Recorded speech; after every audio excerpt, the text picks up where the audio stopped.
Les 5 leçons oubliées des anciens maîtres de sagesse. Depuis les origines du monde, l'homme a levé les yeux vers les étoiles, cherchant la lumière dans l'obscurité, l'ordre dans le chaos. Les rivières et les montagnes, les vents et les forêts, tout parlait d'une sagesse que seuls les cœurs attentifs pouvaient entendre. Les anciens maîtres, ceux qui marchaient en silence sous le ciel infini, ont vu ce que beaucoup ont oublié. La vérité ne se trouve pas dans le bruit des villes, ni dans l'accumulation des biens, mais dans la contemplation du monde, dans la maîtrise de soi, dans l'amour silencieux et dans l'harmonie avec tout ce qui vit aujourd'hui. Nous partons sur les traces de 5 leçons oubliées, héritées des anciens maîtres de sagesse, pour redécouvrir le chemin intérieur que chacun de nous porte en silence. Ces leçons peuvent transformer notre vie et nous reconnecter à ce qui est essentiel et intemporel. Mais avant de plonger dans ce voyage au cœur de la sagesse, je t'invite à soutenir cette chaîne, abonne-toi, active la cloche pour ne rien manquer, like cette vidéo si elle résonne avec ton cœur, et partage-la à ceux qui cherchent eux aussi la lumière et la vérité. Ensemble, nous réveillerons la sagesse endormie du monde. Il connaissait les secrets de l'esprit, de l'âme et du temps. Il savait que la vie est un souffle fragile et précieux, et que chaque pensée, chaque geste, chaque émotion trace une empreinte dans l'univers invisible. Mais ces leçons, gravées dans la mémoire du temps, se sont lentement effacées. Elles dorment aujourd'hui dans le cœur de ceux qui cherchent, dans les pages oubliées des manuscrits anciens, dans les paroles chuchotées par les vents sur les sommets désertiques. Ce que nous allons explorer n'est pas simplement de la connaissance. Ce sont 5 clés oubliées, 5 portes vers l'éveil intérieur, que les maîtres d'autrefois ont offertes aux âmes capables de les recevoir. 5 leçons qui, si elles sont méditées et comprises, peuvent illuminer la vie contemporaine et révéler une vérité intemporelle. La sagesse commence en soi, se propage dans le monde et revient au silence de l'univers. La maîtrise de soi, celui qui se connaît lui-même devient maître du monde. Cette phrase, simple et pourtant infiniment profonde, résume la première leçon. Les anciens savaient que toute domination extérieure est vaine si l'on ne maîtrise pas son esprit, ses émotions et ses désirs. Le véritable pouvoir ne réside pas dans la richesse ou la renommée, mais dans la capacité de rester calme, clair et intègre face aux tempêtes de la vie. Imagine un sage, assis au bord d'un fleuve, observant l'eau passer sans jamais chercher à la retenir. Chaque pensée qui traverse l'esprit est comme cette eau. Elle vient, elle passe. Le sage n'est pas agité par elle. Il n'est pas esclave de ses peurs ni de ses passions. Il les voit, les comprend et les laisse s'évanouir. Il connaît la valeur de la patience, de la réflexion et de la discipline. Il sait que l'esprit, lorsqu'il est entraîné, devient un instrument de lumière capable de percevoir la vérité cachée derrière les illusions du monde. Dans cette leçon, les anciens enseignaient des pratiques simples mais profondes, l'observation silencieuse de ses pensées, l'écoute attentive de son souffle pour revenir toujours au centre de soi, l'art de l'intention. Chaque geste, chaque parole, chaque décision doit être conscient et mesuré. Aujourd'hui, dans le tumulte des villes et des écrans, cette leçon est plus que jamais nécessaire. La maîtrise de soi n'est pas un exercice de contrôle rigide, mais un voyage intérieur vers la liberté. Car celui qui connaît ses propres ombres et lumières ne craint plus rien, et peut agir avec clarté et sagesse. L'harmonie avec la nature, tout ce qui vit est lié. Respecter la vie, c'est respecter soi-même. Les anciens maîtres voyaient la nature non pas comme une ressource à exploiter, mais comme un miroir de l'âme et une source de sagesse. Ils savaient que chaque arbre, chaque rivière, chaque vent portait un enseignement. Vivre en harmonie avec la nature n'était pas un choix esthétique ou spirituel seulement, c'était une nécessité pour l'équilibre intérieur. Un maître taoïste enseignait « Observe le cours du fleuve. Il ne lutte pas, il ne s'accroche pas. Il avance et façonne le monde par sa constance et sa douceur. Sois comme l'eau, et tu comprendras le flux de la vie. Dans ce flux, il n'y a ni résistance inutile, ni colère, ni perte de soi. La nature enseigne la patience, l'adaptabilité, la gratitude silencieuse pour ce qui est donné. Les leçons de l'harmonie avec la nature incluent observer les cycles du vivant, les saisons, le jour et la nuit, et se synchroniser avec eux, respecter toutes les formes de vie, même celles qui semblent insignifiantes. Cultiver la simplicité et la sobriété, en évitant la surconsommation et le gaspillage. Les anciens savaient que la déconnexion avec la nature entraîne un déséquilibre intérieur.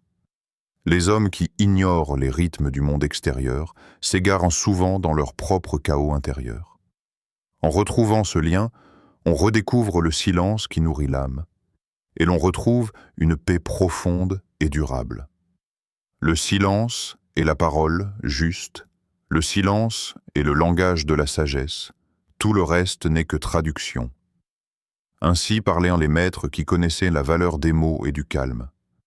Ils savaient que chaque son, chaque souffle, chaque mot prononcé avec légèreté pouvait semer la paix ou la discorde, la lumière ou l'ombre. Le silence n'était pas un vide, mais un espace sacré, un lieu où l'esprit pouvait se déployer pleinement, où les vérités profondes de l'âme pouvaient émerger. Les anciens disaient que l'âme parle d'abord dans le silence. Celui qui apprend à écouter peut entendre ce que le monde murmure et ce que le cœur chuchote. Imagine un disciple trop bavard face à un sage. Il parle, il se débat avec ses pensées, il cherche à impressionner. Le sage l'observe et attend. Dans ce silence, le disciple commence à entendre ce qu'il n'avait jamais entendu. Sa propre pensée, ses peurs, ses désirs, et la voix silencieuse de la vérité. Ainsi, la parole juste naît de l'écoute profonde et du calme intérieur. Elle devient lumière pour soi et pour les autres. Les anciens enseignaient 3 principes essentiels pour maîtriser cette leçon. Un observeur avant de parler, écouter avant de répondre. 2. Choisir chaque mot comme une graine, consciente de l'arbre qu'elle fera pousser. 3. Cultiver. Le silence intérieur, même au milieu du tumulte, pour que chaque parole soit porteuse de sens. Dans le monde contemporain, saturé de bruit, d'informations et de paroles vaines, cette leçon est plus que jamais cruciale. Le silence n'est pas l'oubli, ni la passivité. C'est un pouvoir subtil, une force qui structure l'esprit et ouvre le cœur. Parler avec intention, avec respect, avec amour, est une manifestation de sagesse et de liberté. Le détachement et la simplicité, le sage ne possède rien, car il sait que tout lui appartient déjà. Le détachement n'est pas l'indifférence. Il est la compréhension profonde que tout ce qui est matériel, tout ce qui est temporaire, n'est qu'un souffle passager dans le vaste océan de l'existence. La simplicité est l'art de ne pas se perdre dans les illusions et les accumulations, de retrouver la pureté et l'essentiel. Les anciens, des montagnes de l'Inde au rivage méditerranéen, enseignaient que le cœur encombré par l'avidité ne peut jamais goûter la paix. Chaque objet possédé, chaque désir non contrôlé, devient une chaîne invisible. Se libérer, c'est apprendre à marcher léger, à savourer ce qui est réel, à accueillir la vie telle qu'elle se présente. Ils illustraient souvent cette leçon par des paraboles. Le stoïcien qui, face à la richesse de l'empereur, ne change pas son cœur, car il sait que la vraie richesse est intérieure. L'ermite dans la forêt, dont la maison est faite de pierre et de silence, et qui possède pourtant le monde entier dans son esprit. La simplicité ne signifie pas pauvreté ou renoncement à la beauté. Elle est élégance du cœur, clarté de pensée, sobriété et gratitude. Elle transforme le quotidien en un espace de paix et les épreuves en leçons. Le détachement permet de rester présent, d'aimer sans posséder, de marcher sans s'approprier, de vivre sans s'attacher à ce qui passe. Dans un monde obsédé par la consommation et l'accumulation, cette leçon invite à revenir à l'essentiel. Le souffle, le cœur, l'esprit et le lien avec la vie, le sage détaché et libre, même au milieu de la richesse ou de la pauvreté, car il sait que le trésor le plus précieux n'est ni dans les mains ni dans les coffres, mais dans l'âme éveillée, l'amour universel et la compassion.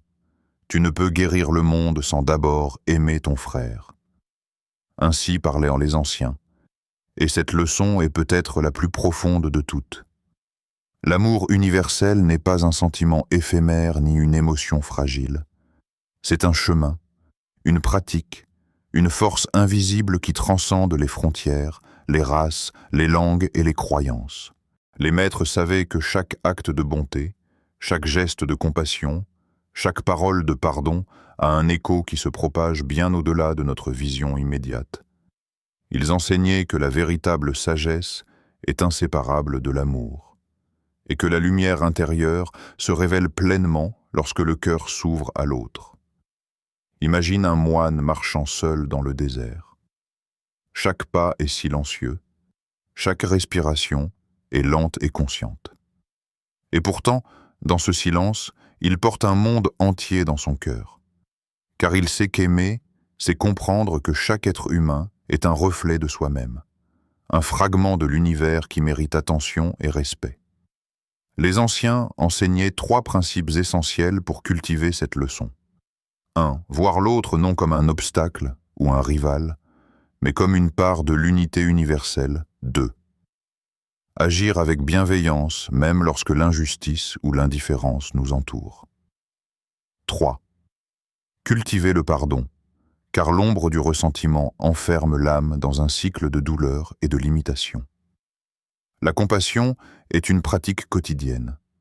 Elle peut être petite, un sourire, une écoute, une aide discrète, et pourtant, elle porte en elle le pouvoir de transformation. Elle n'attend pas de reconnaissance, elle n'exige rien, mais elle change le monde, un cœur à la fois. En retrouvant cet amour universel, nous redécouvrons notre humanité. Nous comprenons que la sagesse n'est pas seulement connaissance, qu'elle n'est pas seulement maîtrise de soi, mais qu'elle s'incarne dans chaque acte de bonté et chaque geste d'attention sincère. Conclusion générale. Les 5 leçons oubliées des anciens maîtres ne sont pas des trésors enfouis au fond de montagnes lointaines, ni des secrets réservés à quelques élus. Elles dorment simplement, invisibles aux yeux pressés et aux esprits dispersés, attendant que nous ayons le courage de les écouter et la patience de les comprendre. 1. La maîtrise de soi ouvre la porte à la liberté intérieure. 2. L'harmonie avec la nature nous rappelle notre lien profond avec tout ce qui vit. 3. Le silence et la parole juste révèlent le pouvoir et la beauté des mots. 4. Le détachement et la simplicité libèrent l'âme des illusions du monde 5. L'amour universel et la compassion transforment nos vies et illuminent le monde. Ces leçons, bien que anciennes, résonnent aujourd'hui comme un appel silencieux. Ralentir, contempler, revenir à soi et à ce qui est véritablement essentiel. Elles sont un guide intemporel pour naviguer dans le tumulte du monde moderne, pour retrouver la clarté, la paix et la lumière intérieure. Si cette quête de sagesse t'a touché, je t'invite à soutenir notre chaîne, Le Secret du Temps. Abonne-toi, active la cloche pour ne rien manquer, like la vidéo, et partage-la à ceux qui, comme toi, cherchent la vérité, la lumière et l'inspiration. Ensemble, nous réveillerons la sagesse oubliée et nous poursuivrons ce voyage au cœur du temps et de l'âme. Souviens-toi, la véritable sagesse ne se trouve pas dans les livres ni dans les paroles des autres, mais dans le souffle silencieux que tu portes en toi. Que ces leçons te guident, t'éclairent et illuminent chacun de tes jours.